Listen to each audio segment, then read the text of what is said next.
Good morning পকে। পকে কি করছে? ওই দেখো মামা কি করে। পকে কি করছে? পকে জামা কাপড় ধোয়ার দায়িত্ব নিয়েছে আজকে। হ্যাঁ, জামা কাপড় ধুচ্ছে তোমার সাথে? এ পাপার সাথে তুই জামা কাপড় ধোয়ার দায়িত্বে আছিস আজকে? আজকে পাপার ছুটি, তো এক একজন এক একটা দায়িত্ব ভাগাভাগি করে নিয়েছে। মাম্মা করবে রান্না, ঘর পরিষ্কার, আর পাপা আর পকলে করবে জামা কাপড় ধোয়া। বেশিক্ষণ রেখো না, কিন্তু ঠান্ডা লেগে যাবে। কি হয়েছে? কি হয়েছে? ও জামা কাপড়ই ধুতে থাকবে না? পাপা ঠান্ডা লেগে যাবে রে। কোলে উঠানো হচ্ছে, কি চিৎকার শুরু করে দিচ্ছে। তোমাকে দেখেছে না এরকম করে ধুতে?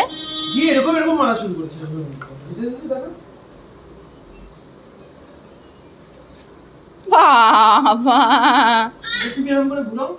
Good morning everyone, welcome back to the channel to a new blog. আজকে দেখালাম সকাল সকাল প্রীতমের ছুটি, তাই প্রিয়ান লেগে গেছে পাপার সঙ্গে কাজে। পাপা জল আছে, পড়বি? ইস রে, এই বারান্দাটার মধ্যে না ওর যে কি পছন্দ। আসলে আমাদের পুরো ঘরের মধ্যে তো বন্ধ থাকে, আর এই ব্যালকনিতে আসলে পরে একটু বাইরে গাছপালা, নিচে মানুষজন দেখতে পায়, তাই জন্য বাইরে এই বারান্দাটাতে আসলে পরেই ও পাগল হয়ে যায়। তো যাই হোক, সকাল সকাল প্রীতমের খাওয়া হয়ে গেছে, প্রিয়ানের খাওয়া হয়ে গেছে, আর আমি খাচ্ছি এখানে শেক, আর প্রিয়ান এসে কিছুক্ষণ দেখলো কি খাচ্ছি, তারপর আবার চলে গেল। বাইরে আজকে এত ঠাঁটা পোড়া রোদ না, জাস্ট চিন্তার বাইরে। দরজাটা খুলে রেখেছি, এখান দিয়ে যেন মনে হচ্ছে পুরো রোদের ছাট আসছে।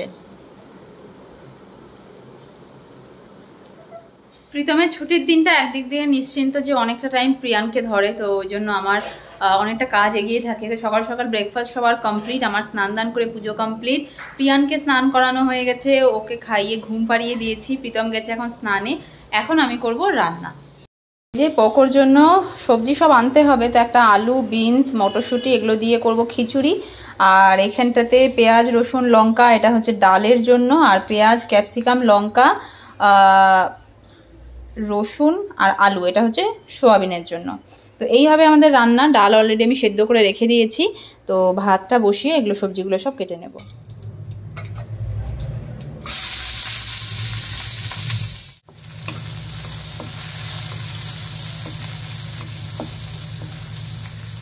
ভাত নেমে গেছে, ডাল বসিয়ে দিয়েছি, এখানে পকোর জন্য সবজি কেটে নিয়েছি, আর এটা হচ্ছে সোয়াবিনের সবজি কেটেছি।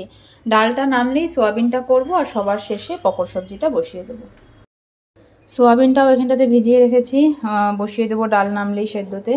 পকোর চাল ডাল গিয়ে দেখে আসি একটু পাপা বেটু কি করছে। পাপা বেটু দুজনেই উল্টে ঘুমোচ্ছে। ওই যে বললাম, পকৌ তো একটা জিনিস ওর, যে বিছানায় ওর সাথে কেউ থাকলে পরে তাও কিছুক্ষণ শুয়ে থাকে, আর না হলে পরে এই যে এতক্ষণ যদি পকৌকে শুয়ে রেখে আমি নর্মাল দিনে রান্না করতে আসতাম, প্রীতম থাকতো না, এতক্ষণে উঠেও যেত, রান্না করতে পারতাম না। যেহেতু প্রীতম আছে পাশে, তাই জন্যই ঘুমোচ্ছে।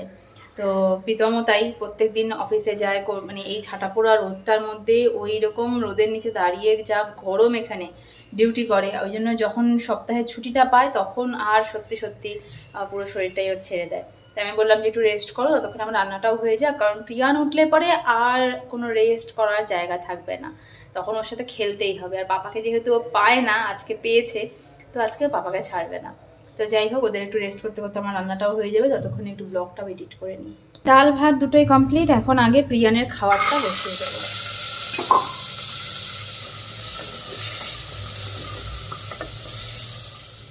এখান থেকে সোয়াবিনটাকে সেদ্ধও করে নিয়েছি, এটার এখন জলটা একটু ঠান্ডা হোক, জলটা ঝরিয়ে প্রথমে সোয়াবিনটাকে একটু ভেজে তুলবো, তারপরে সমস্ত মশলা দিয়ে এটাকে কষাবো। আমি দরজাটা খোলাই ছিল, প্রীতম ছাদের থেকে এসে দরজা বন্ধ করেনি, হঠাৎ করে দেখছি দরজা খুলছে কেউ, তা তাকিয়ে দেখি যে মিলি, ওই যে প্রিয়ানের অ্যাপ্রনটা নিয়ে গেছিলো, সেটা এখন দিয়ে গেল। তো ও এসে বলছে যে কি রান্না করছো, এত সুন্দর স্মেল আসছে, গন্ধ আসছে। তাই আমি বললাম যে কিছুই না, প্রিয়ানের খিচুড়ি বসিয়েছি, ভাত ডাল হয়েছে, সোয়াবিন তো এখনো করিয়ে। তো এখন আমাদেরই ওদলা বাড়িতে এক বৌদির সাথে কথা হচ্ছিল, তো ফোনে কথা বলতে বলতেই আমার রান্নাবাড়ি সব হয়েই গেল। এই যে এখানটাতে একটু সোয়াবিনগুলোকে না ধুয়ে ভালো করে জল ঝরিয়ে কেটে কেটে রাখলাম, কারণ এত বড় বড় হয়ে গেছিলো ফুলে, আর প্রীতম অত বড় বড় সোয়াবিন পছন্দ করে না, তাই সোয়া চাংসই আনা হয় বেশিরভাগ। তো আজকে এই যে কেটে ছোট ছোট করে নিলাম।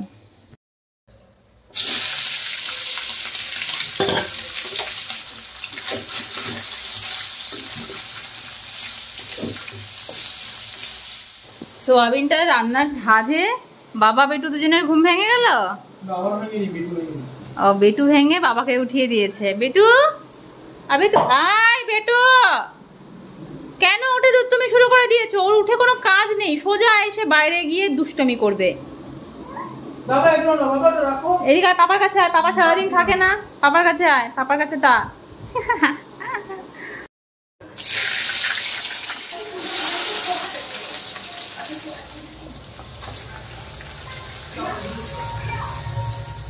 এখানে সোয়াবিনের তরকারিটা জাল হচ্ছে, আর পকোর সবজিটাও আমি খিচুড়িটাও করে নিয়েছি। এখন পকোকে পাপা খাওয়াবে। পকো খাবে না? পকোর খাওয়া দেখলেই একদম মাথা ঘুরে যায় না বাবু। নে পাপলে খা। তো এই যে আমার সোয়াবিনও হয়ে গেল। কি গো, খাওয়ানো কত দূর হচ্ছে? দিলে দিলে ছেলেকে খাওয়াতে খাওয়াতে বরমশাই যেই শুনলো যে আমাদের খাওয়ারের মেনুতে খালি ডাল আর সোয়াবিন, তো রিকোয়েস্ট করলো কিছু ভাজা হবে নাকি। তো এখানে একটু স্যালাড কেটে নিলাম অতক্ষণে, আর এই যে এখন কড়াইতে তেল গরমে বসিয়েছি, এখন একটু পাঁপড়ও ভেজে।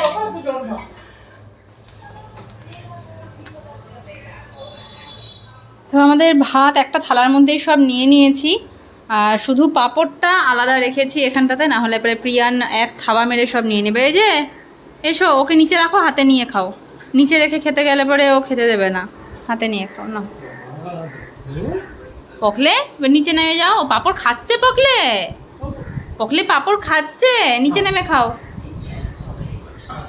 আমি একটু যে খাওয়া দাওয়ার পরে এসে বসেছি, তো ওই যে প্রীতম এখন গিয়ে নিয়ে আসলো আখের রস। এত গরম পাপা এদিকে আয়, এত গরম মানে কি বলবো, ঘরেও টেকা যাচ্ছে না। এদিকে প্রিয়ান গরমের জন্য ঘুমোচ্ছেও না। এদিকে এসো পাপা, এদিকে এসো।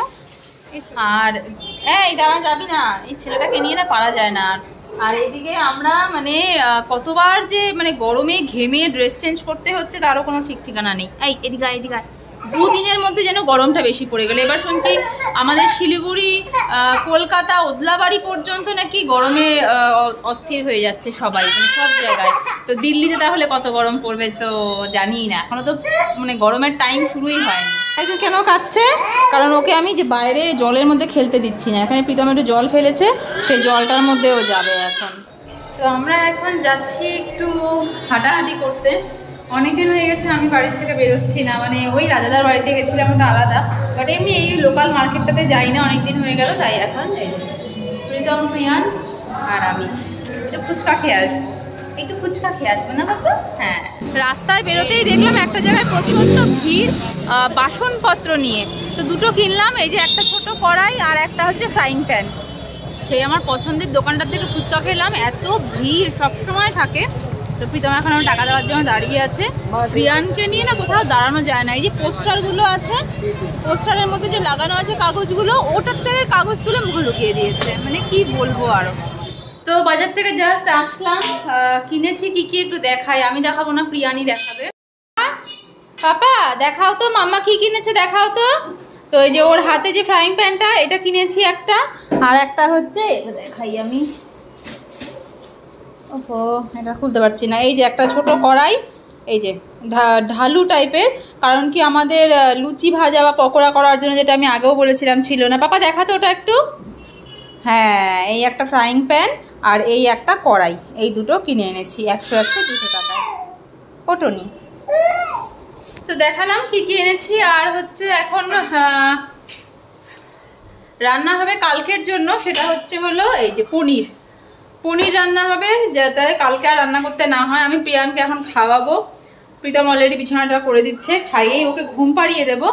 তারপরে রাতে খাওয়া দাওয়া করে আজকের মতন শুয়ে পড়বো, কারণ কাল সকাল ভোর 4টের সময় প্রীতমের ডিউটি, তো 3টের দিকে বেরিয়ে যাবে, তাই তাড়াতাড়ি শুতে হবে।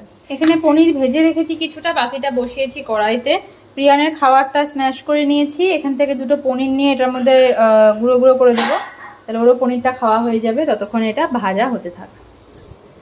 এই এখন তোর বড় হয়ে হামাগুড়ি দিতে ইচ্ছে হয়েছে? হ্যাঁ, এখন হঠাৎ করে ওর হামাগুড়ি দেওয়ার ইচ্ছে হয় মাঝে মধ্যে। যাও, ওখানে কি বাসন কিনে এনেছো, যাও ওগুলো নিয়ে খেলো। যাও, বাসন নিয়ে এসেছো না, রান্না করো, যাও। প্রিয়ানকে খাওয়ানো হয়ে গেছে, আমি আমার শেক নিয়ে নিয়েছি, প্রীতমেরও অলরেডি ডিনার ডান। তো এখন একটু বারান্দার মধ্যে হালকা হালকা হাওয়ার মধ্যে ডিনারটা করব।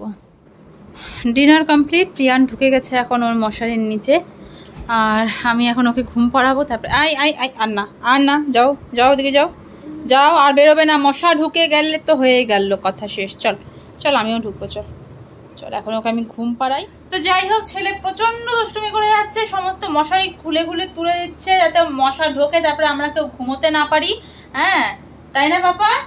আমরা যাতে কেউ আঙ্গুল তুলে তুলে, যে এরকম করে ওরা আপ করে, এরকম করে করে ওর ড্যাডা এরকম আঙ্গুল তুলে তুলে কথা বলে, আর ও তাই এরকম আঙ্গুল তুলে তুলে কথা বলে। ড্যাডার মতন হয়েছো, ড্যাডা বড় হয়েছে, কি এরকম করে আঙ্গুল দিয়ে দিয়ে কথা বলে। এখানে আপ, এখানে এখানে আমাকে একটু আপ করে দেখাও তো, এখানে একটু আপ করো তো, আপ আঙ্গুল দিয়ে আপ আপ। তো যাই হোক, আজকের মতন ব্লগটাকে আমি এখানটাতে এন্ড করছি। দেখা হচ্ছে কাল নতুন একটা দিনের সঙ্গে, নতুন একটা ব্লগের সঙ্গে। Till then tata, bye bye, good night. সবাই খুব ভালো থেকো, অনেক সাবধানে করো অবশ্যই। ভিডিও ভালো হলে চ্যানেলটাকে সাবস্ক্রাইব করে দিও। বলো টাটা, টাটা করো, টাটা টাটা। এক আঙ্গুল দিয়ে তো আপ করে, আবার টাটাও দেয়। সবাইকে আপ করে না বাবা, সবাইকে বলে লাভ ইউ অল। সবার জন্য অনেক অনেক ভালোবাসা, সবাই খুব ভালো থেকো। তো চলো টাটা।